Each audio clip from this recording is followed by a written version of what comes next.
प्रिय विद्यार्थियों, आज हम आपको विषम पोषी पोषण के बारे में बताएंगे। स्वपोषी पोषण के बारे में आप अच्छी तरीके समझ चुके हैं। हमने उससे संबंधित वीडियो हमने अपलोड कर दिया है, आपको बता दिया है। और आज हम आपको विषम पोषी पोषण के बारे में बताएंगे। विषम पोषी पोषण वह होता है जिसमें जीवधारी पोषण के लिए अन्य जीवों पर निर्भर होता है, जिसे परपोषी पोषण भी कहते हैं। और या यूँ एक शब्दों में ऐसे समझ सकते हैं कि ऐसे जीव जो अपना भोजन स्वयं नहीं बना पाते हैं, ऐसे ही जीवों को हम विषम पोषी पोषण वाले जीव कहते हैं। तो विषम पोषी पोषण वाले जीवों को भी 3 भागों में बांटा गया है।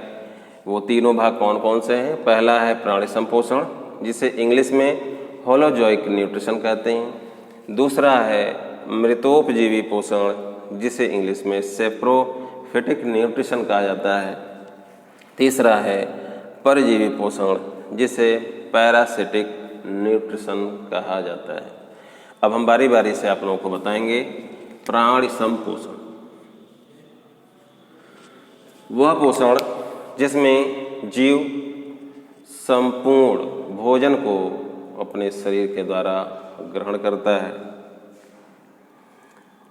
उसे हम प्राणी संपोषण कहते हैं, होलोजोइक न्यूट्रिशन कहते हैं। जैसे इसके उदाहरण जान लीजिए, जैसे अमीबा हो गया, मानव हो गया। हम लोगों में ये पोषण कैसे होता है? हम लोग बने बनाए भोजन को ग्रहण करते हैं और उनका पाचन होता है, अवशोषण होता है, बहिक्षेपण होता है, मल त्याग होता है। तो ये सारी जो प्रक्रिया कहलाती है उसे हम प्राणी संपोषण कहते हैं, इंग्लिश में होलोजोइक न्यूट्रिशन कहते हैं। इसका एग्जाम्पल है अमीबा और मानव, या यूँ कह सकते हैं अमीबा, मानव और अन्य सभी जंतु। दूसरा है मृतोपजीवी पोषण, वह पोषण जिसमें कोई जीव अपना भोजन या अपना पोषण सड़ी गली मृत जीवों से प्राप्त करता है, ऐसे पोषण को मृतोपजीवी पोषण कहते हैं। इसका एग्जाम्पल है, जैसे आपका फफूंदी है, फफूंदी, जिसे इंग्लिश में जिसे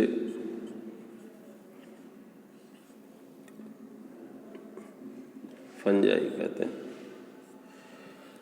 कुछ जीवाणु भी हैं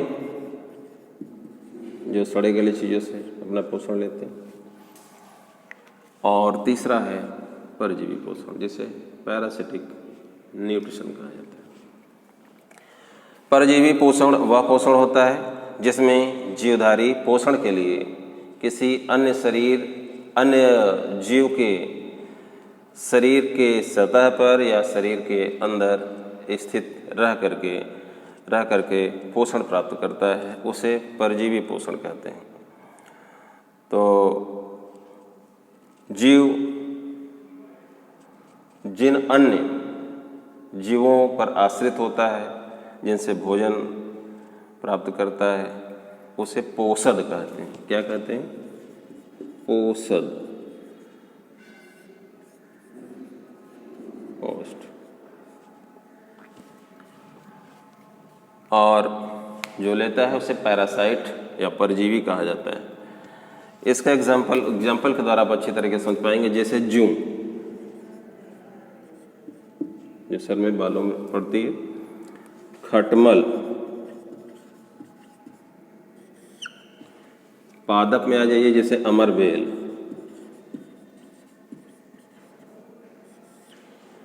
और फीता क्रीम,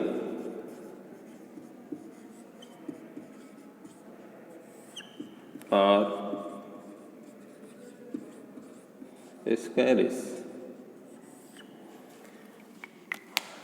अब ये देखिए, जूं जैसे हो गया, खटमल हो गया, ये बाह्य परजीवी कहे जाते हैं, क्योंकि ये शरीर की सतह पर ये स्थित होते हैं।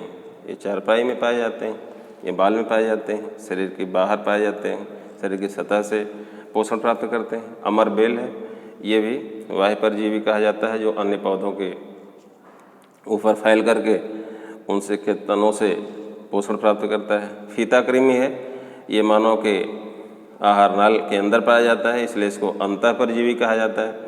और ये भी आहार नाल पाया जाता है, इसे भी अंतःपरजीवी कहा जाता है। तो ये बाह्य परजीवी, अंतःपरजीवी हैं। तो ये अपना पोषण अन्य जीव के शरीर की सतह पर रहकर या शरीर के अंदर रहकर पोषण प्राप्त करते हैं, उसे परजीवी पोषण कहते हैं।